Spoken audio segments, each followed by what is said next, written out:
बात अब ज्योति के 2100 रुपये की करता हूं। कबीर पुकार के 2 बात लख ले, एक साहिब की भक्ति वो भूखों को कुछ दे। कबीर धन चाहे तो दान कर, मुक्ति चाहे जप नाम, जो कोई दोनों नी इच्छा करे सरे सभी काम। कबीर गुरु से शिष्य जब दीक्षा मांगे, मन कर्म वचन धरे धन आगे। गरीबदास जी ने कहा है कि तन मन धन सब अर्पिए भक्ति, मुक्ति के काज, जिनके उर में बंदगी तो क्या इंद्र का राज। कबीर 10वां अंश गुरु को दीजे, जीवन जन्म सफल कर लीजे। गीता अध्याय 3 श्लोक 10 व 15 में भी यही कहा है कि श्लोक नंबर 10 प्रजापिता यानी परमेश्वर कबीर जी ने पूरा सृष्टि के प्रारंभ में प्रजाओं की तथा यज्ञों धार्मिक अनुष्ठानों के ज्ञान की रचना करके यानी सूक्ष्म वेद बताकर कहा कि तुम मेरे द्वारा बताए धार्मिक अनुष्ठान विधान के अनुसार यज्ञ यानी धार्मिक क्रिया करके उसके द्वारा वृद्धि को प्राप्त हो, यानी धनी बनो व भक्ति से भगत बनो। यह विधान अनुसार किया धार्मिक अनुष्ठान तुम सब साधकों को इच्छित पदार्थ प्राप्त करवाने वाले हो। मेरे अतिरिक्त जितने भी गीता के अनुवाद करता है उन सब ने ब्रह्मा को प्रजापिता लिखा है, उनकी बुद्धि काल ने बंद कर रखी है। श्लोक नंबर 11 इस यज्ञ यानी मर्यादा में रहकर किए गए धार्मिक अनुष्ठान द्वारा देवताओं को उन्नत करो। वे देवता तुम सब साधकों स्त्री पुरुष को उन्नत करें, यानी भौतिक व आध्यात्मिक धन के धनी बनाएं। इस प्रकार निस्वार्थ भाव से परस्परम यानी आपस में एक दूसरे को उन्नत करते हुए तुम सब परम यानी ज्योति निरंजन वाले मोक्ष लाभ से दूसरा जो पूर्ण मोक्ष लाभ है उस श्रेय यानी कल्याण को प्राप्त हो जाओ। गीता अध्याय 15 श्लोक 1 व 4 में पूर्ण ब्रह्म को तो वृक्ष की जड़ बताया तथा अक्षर पुरुष को तना, सर पुरुष यानी ज्योति निरंजन को डार, तीनों देवताओं रजगुण ब्रह्मा सतगुण विष्णु तथा तमगुण शिव को शाखा तथा पत्तों को संसार बताया है। इन श्लोकों में उसी के आधार से कहा है कि शास्त्र विधि अनुसार यानी गुरु मर्यादा में रहकर यज्ञ यानी धार्मिक अनुष्ठान करके यानी पूर्ण ब्रह्म की जो वृक्ष की मूल है सिंचाई यानी पूजा करो, जिससे देवता रूपी शाखा बढ़ेंगी, यानी देवताओं के पास सत्य साधक के शुभ कर्म व पुण्य कर्म जमा हो जाएंगे। ये देवता कर्म का फल ही देते हैं। इसलिए कहा है इस अध्याय 3 के श्लोक 15 में स्पष्ट है कि ब्रह्म यानी ज्योति निरंजन काल ब्रह्म की उत्पत्ति अविनाशी परमात्मा कबीर जी से हुई है। वह सर्वगतम ब्रह्म यानी सर्वव्यापी परम अक्षर परमात्मा नित्य ही यानी सदा ही यज्ञ यानी धार्मिक अनुष्ठानों में प्रतिष्ठित है, यानी इष्ट रूप में पूज्य है। जैसे गीता अध्याय 15 श्लोक 1 व 4 तथा 16 व 17 में कहा है कि यह संसार पीपल के उल्टे लटके पेड़ के समान है, जिसकी जड़ तो ऊपर परम अक्षर परमात्मा जानो तथा नीचे तीनों गुणों रजगुण ब्रह्मा सतगुण विष्णु तथा तमगुण शिव को शाखा जानो। जो इस संसार रूप वृक्ष के सर्व भागों को जानता है कि उस संसार रूप वृक्ष का तना कौन देव है, डार कौन देव है, जड़ कौन प्रभु है, शाखाएं कौन देवता है, पत्ते क्या कहे हैं। जो व्यक्ति तम यानी उस संसार रूप वृक्ष को इस प्रकार विस्तार से वेद यानी जानता है, वह संत वेदवित यानी वेद के तात्पर्य को जानने वाला है, यानी तत्वदर्शी संत है। कबीर परमेश्वर जी स्वयं सतगुरु बनते हैं तथा तत्वज्ञान बताते हैं। परमेश्वर कबीर जी ने बताया है कि कबीर अक्षर पुरुष एक पेड़ है, निरंजन वाकी डार, तीनों देवा शाखा है, पात रूप संसार। इसका विस्तृत वर्णन पहले इसी पत्र समझा है तो सिर दर्पाओं में कर दिया है। यहां पर अध्याय 3 के श्लोक 10 व 15 का इसी प्रकरण से संबंध है, इसलिए आंशिक वर्णन करना अनिवार्य था। वह किया है ताकि इनका यथार्थ भाव पढ़ने वाले को आसानी से समझ आ जाए। गीता अध्याय 3 श्लोक 12 यज्ञ धार्मिक अनुष्ठान जो गुरु जी की आज्ञा से करवाए जाते हैं उन द्वारा बढ़ाए गए देवता तुम सब साधकों को कर्मों अनुसार इच्छित पदार्थ बिना मांगे निश्चय ही देते रहेंगे। उन देवताओं द्वारा दिए हुए पदार्थों को जो उनको बिना दिए यानी 10वां अंश पूर्ण गुरु को दिए बिना स्वयं भोगता है, प्रयोग करता है, वह परमात्मा का चोर ही है। विवेचन गीताध्याय 15 श्लोक 1 व 4, 16 व 17 का सार यह है कि यह संसार एक वृक्ष के तुल्य जानो, जिसकी जड़ को परम अक्षर ब्रह्म यानी पूर्ण ब्रह्म जानो, तने को अक्षर पुरुष यानी परब्रह्म जानो, एक मोटी डार को ज्योति निरंजन काल ब्रह्म यानी सरपुरुष जानो, और मानो कि उस डार को 3 शाखाएं हैं, उनको रजगुण ब्रह्मा, सतगुण विष्णु तथा तमगुण शिव जानो। इन तीनों शाखाओं को जितने पत्ते लगे हैं उनको संसार के जीव जंतु मानो जानो।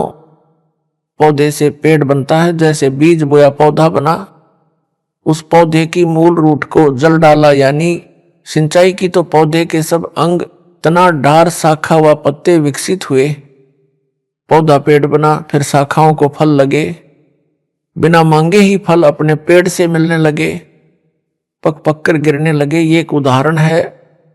गीता में लिखे प्रसंग को दास ने ठीक से समझा और समझाया है, जो वर्तमान तक किसी ऋषि महर्षि व देवताओं को समझ नहीं आया था। यह संजय दिल्ली अज्ञानी को तर्क देता है कि रामपाल को ज्ञान नहीं है, वह पेड़ की जड़ को पूर्ण ब्रह्म बताता है। संजय स्वयं मूर्ख है, उसे सब मूर्ख लग रहे हैं, मूर्ख को सब मूर्ख लगते हैं। दास ने कहा है कि ना तो पेड़ पूर्ण ब्रह्म है, ना उसकी जड़ यानी रूट, ना मिट्टी जिससे पेड़ को पोषक तत्व प्राप्त होता है। यह तो प्रकरण वश उदाहरण देकर गीता में तथा सूक्ष्म वेद में अध्यात्म ज्ञान समझाया है, जो दास ने सुलझाया यानी सरल किया है। गीता अध्याय 3 श्लोक 13, जो भगत जन व भगत मतियां पूर्ण गुरु सतगुरु द्वारा किए धार्मिक अनुष्ठान में पूर्ण ब्रह्म यानी परम अक्षर ब्रह्म को इष्ट मानकर प्रतिष्ठित करके भोग लगाया जाता है, फिर शेष बचे प्रसाद को खाते हैं, वे सब पापों से मुक्त हो जाते हैं। जैसे पहला पाप दान ना करना, दूसरा पाप गुरु के अतिरिक्त अन्य को दान करना, जो कुपात्र को दिया दान भी पाप है, उसका कोई लाभ नहीं मिलता। विष्णु धर्म के प्रवर्तक बाबा जम्बेश्वर जी ने कहा है कि कुपात्र को दान देना ऐसे व्यर्थ जाता है जैसे रेही की जमीन में बीज बोना। सुपात्र को दिया दान ऐसे लाभ देता है जैसे उपजाऊ ढहर भूमि में बीज बोना। तीसरा पाप निर्धारित धन दान न करना, जैसे यह दास ज्योति हवन यज्ञ के लिए 1.25 किलोग्राम गाय या भैंस का घी दान करने को कहता है। फिर यह भी विधान है कि 10वां अंश सच्चे व पूर्ण गुरु को दान करना चाहिए, वह ना किया तो भी पूर्ण लाभ नहीं मिलता। चौथा पाप सत्य साधना ना करके नकली गुरु से दीक्षा लेकर भक्ति व दान करना। पूर्ण ब्रह्म की पूजा ना करके देवी देवताओं को इष्ट रूप में पूजना 5वां पाप है। भूत विद्या वालों के पास जाना यह 6ठा पाप है। तीर्थों पर पूजार्थ जाना आदि आदि अनेकों पाप है। उपरोक्त सब पापों से मुक्ति भक्तों भगत मतियों को दिलाने के लिए ज्योति यज्ञ के लिए दास रामपाल दास 2100 रुपये दान करने को कहता है तथा अखंड व खुला पाठ करवाने की भी प्रेरणा करता है, ताकि धीरे धीरे 10वां अंश भी गुरु को दान हो जाए। भगत को एक बार 10वां अंश अधिक लगता है। इस विधि से उनको पापों से बचाता है। सन 2015 के बाद हालात सामान्य होने के पश्चात प्रतिवर्ष परमेश्वर कबीर जी के प्रगट दिवस पर विशाल भंडारा किया जाता रहा है।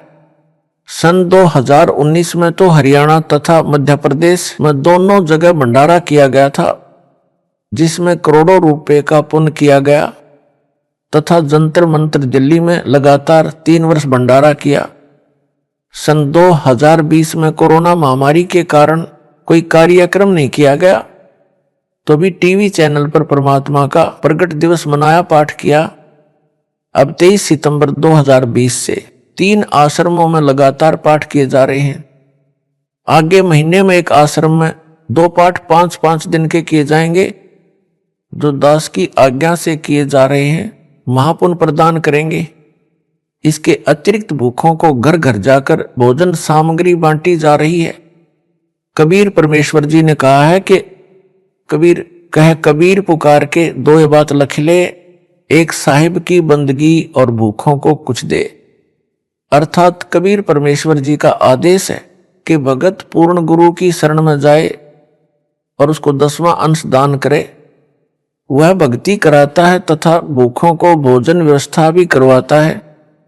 भूखे परिवारों को भोजन देते हैं। जैसे वर्तमान में पूरे विश्व में कोरोना महामारी का प्रकोप है, जिसके कारण पूरे भारत में लॉकडाउन हुआ, जिस कारण से कोई व्यक्ति धन उपार्जन का कार्य नहीं कर पा रहा। मजदूर व उनके बच्चे भूख से व्याकुल हुए। उनके लिए मेरी आज्ञा से मेरे प्रिय विश्वसनीय सब भगत व भगतमती, शिष्य व शिष्या दान कर रहे हैं।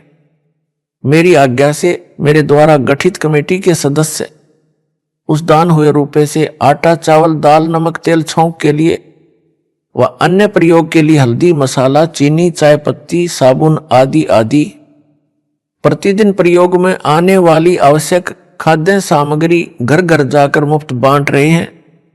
उनको दुखी परिवार बताता है, कल से कुछ नहीं खाया है, बच्चे बिलख रहे हैं। ऐसी आपदा के समय किया गया राहत कार्य सेवादारों को सेवा का लाभ देता है, दानियों को दान का लाभ देता है।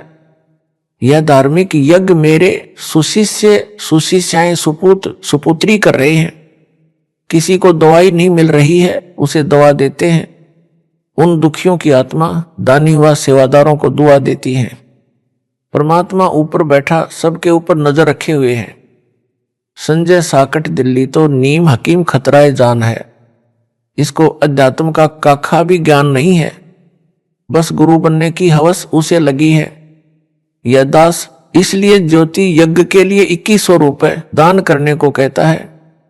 उन रुपयों का 1.25 किलो स्वदेशी घी, गाय भैंस का जो 750 रुपए का मानो, शेष 1350 रुपए से धर्म यज्ञ व आश्रम में सत्संग के समय नाम दीक्षा के लिए जो बाहर से आने वाले भक्तों व भगतमतियों के लिए आवश्यक वस्तुएं जैसे पंखे बिछाने के लिए दरीवा, मैट, आटा, चावल, चीनी, लकड़ी, तेल, गैस आदि आदि में हिस्सा लगाया जाता है। कई करोड़ रुपए की राहत सामग्री सेवादारों ने वितरित कर दी है। दिन रात एक कर रखा है। कई परिवार ऐसे मिले जो बता रहे थे कि कई दिनों से कभी एक समय भोजन खाया, कभी भूखे रहे। ऐसा चल रहा था। यदि आज भोजन नहीं मिलता तो परिवार के सब सदस्य आत्महत्या कर लेते। ऐसे ऐसे महापुण्य के कार्य आप भक्तों व भगतमतियों के दान से, दास की आज्ञा से आपके भाई बहन सेवादार कर रहे हैं। एक संजय दिल्ली है जो दिन रात ऐसी धर्मात्माओं में दोष निकालता रहता है, भक्तों व दास की निंदा करता रहता है, अपने कर्म खराब कर रहा है, केवल आश्रम में बनाता हुआ खाता है। वह भी मनमाना आचरण करके बिना मेरी आज्ञा के करता है। उसे धर्म कहता है। अन्य आपदा जो मुझ दास व 1000 अनुयायियों पर नवंबर 2014 में आई, झूठे मुकदमे दर्ज हुए, जेलों में डाले गए। उन सब की न्यायालय में पैरवी के लिए धन की आवश्यकता पड़ी। सारा रुपया आश्रम में रह गया। हमें पकड़कर जेल में डाल दिया। उस समय वकील करने थे, उनकी फीस देनी थी। कुछ ज्ञान के पूरे, गांठ के पूरे यानी धनवान भक्तों ने कहा कि जो भी न्यायालय से राहत पाने के लिए धन की आवश्यकता है वह सब खर्च हम वहन करेंगे। उस समय खराब परिस्थिति थी। दास ने उनसे दान नहीं लिया, सारी संगत के दान से लगाया, क्योंकि प्रत्येक पुण्य के काम में प्रत्येक का कुछ भाग लगना चाहिए। जो भगत जेलों में डाले गए उनका सारा खर्च, जेल का वो कुछ रुपए उनके घर पर प्रति महीने खर्चे के भेजे जाते हैं। कुछ ऐसे भगत भी हैं जिन्होंने अपने वकील स्वयं किए हैं तथा घर का खर्च भी कुछ एक नहीं लेते, परंतु उनकी संख्या नाम मात्र है। 940 भगत प्रत्येक तारीख पेशी पर हिसार आते हैं। उनके भोजन की व्यवस्था भी भक्तों के दान से मुफ्त की जाती है। उनको जाते समय 2 दिन का भोजन भी साथ दिया जाता है। जो दूर स्थान से आते हैं उनको आने जाने का किराया भी दिया जाता है। कुछ तो किराया नहीं लेते, वे नाम मात्र ही हैं। इससे भक्तों को महसूस नहीं हो रहा कि हम कष्ट उठा रहे हैं, क्योंकि उनको दास के सत्संगों से ज्ञान भी हो गया है। परमेश्वर कबीर जी ने कहा है, कबीर मानो संसारी लगन में दुख सह करोड़ा, सतगुरु शरण में आए के जो दुख सहे सो थोड़ा। अर्थात मानो स्त्री पुरुष अपने संसारिक कार्यों में अनेकों कष्ट सहन करते हैं, मुकदमे भी होते हैं, जेलों में भी जाते हैं, यात्रा में भी गर्मी सर्दी में आते जाते हैं, पैसे भी खर्च होते हैं, समय भी व्यर्थ जाता है, कष्ट भी उठाते हैं। कभी कभी तो सर्दी के मौसम में रेलवे स्टेशन पर एक चद्दर में रात गुजारनी पड़ जाती है। किसी की पुत्र वधू ने आत्महत्या कर ली, सारा परिवार जेल में, धन खर्च कष्ट भी, घर का नाश हो जाता है। इसके विपरीत भगत परमात्मा की भक्ति, वो सतगुरु शरण में जो कष्ट उठाते हैं उनका समय व्यर्थ नहीं होता। वे भक्ति समन करते करते यात्रा करते हैं, उनका खर्च हुआ किराया धर्म माना जाता है। जो हिसार कोर्ट में केस में हाजिरी के लिए तारीखों पर आते हैं उनको आम के आम, गुठलियों के दाम दोनों मिलते हैं। जैसे अनेकों अनुयायी गुरु जी के दर्शन व जेल धाम पर दंडवत प्रणाम करने महीने में कई बार आते हैं। जो निकट के निवासी हैं, दूर दूर स्थान वाले भी महीने 2 महीने में दंडवत प्रणाम करने, संत दर्श को चलने का पुण्य लाभ लेने आते हैं। कबीर संत मिलन को चालिए तजमाया अभिमान, जो कदम आगे रखे सो सो यज्ञ समान। अर्थात कबीर परमेश्वर जी ने कहा है कि हे भगत व भगतमती, पूर्ण संत यानी अपने सतगुरु के दर्शन के लिए अपने धन व पद का अभिमान त्याग चलना। ऐसे संत दर्शन के लिए चलते हैं, उनका प्रत्येक कदम एक यज्ञ के तुल्य लाभ देता है। उस समय में पैदल यात्रा ही हुआ करती, घोड़े से या रथ आदि से तो कोई इक्का दुक्का ही भगत संत के पास जाता था। इसलिए कदम की गणना बताई है। वर्तमान में वाहन से ही यात्रा अधिक है, उनको भी कदम के हिसाब से लाभ मिलेगा, क्योंकि आसाम, मध्य प्रदेश, गुजरात, राजस्थान का दूर स्थान, बिहार आदि दूर देश प्रदेश से गाड़ी से आना भी खाला जी का घर नहीं है।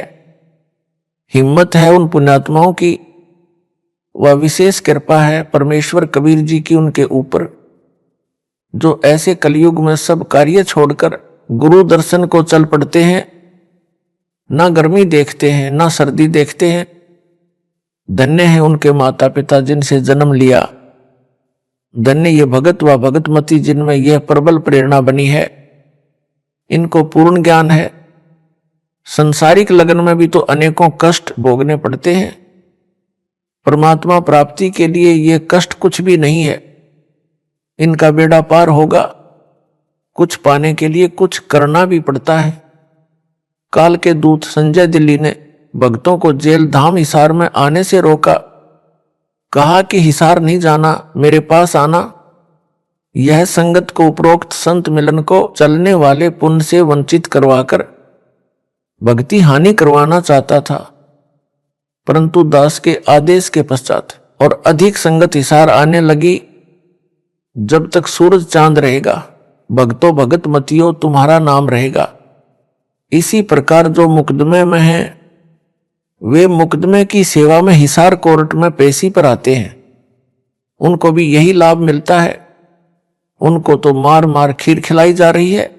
धन भाग है उनका, पूर्ण ज्ञान है उनको भी, नहीं तो विचलित हो जाते। कोई भी टस से मस नहीं हुआ है। 1-2 ज्ञान में कच्चे थे, वे उसके यानी संजय दिल्ली के जाल में फंसे हैं। गीता अध्याय 3 श्लोक 14-15 का सरलार्थ। संपूर्ण प्राणी अन्न से उत्पन्न होते हैं, क्योंकि नर मादा से उत्पत्ति उनके शरीर से निकले बीज से होती है। बीज अन्न खाने से बनता है, इसलिए कहा है अन्न की उत्पत्ति वृष्टि यानी बारिश के जल से होती है। पहले समय में सब कृषि बारिश पर निर्भर थी, इसलिए कहा है बारिश यज्ञ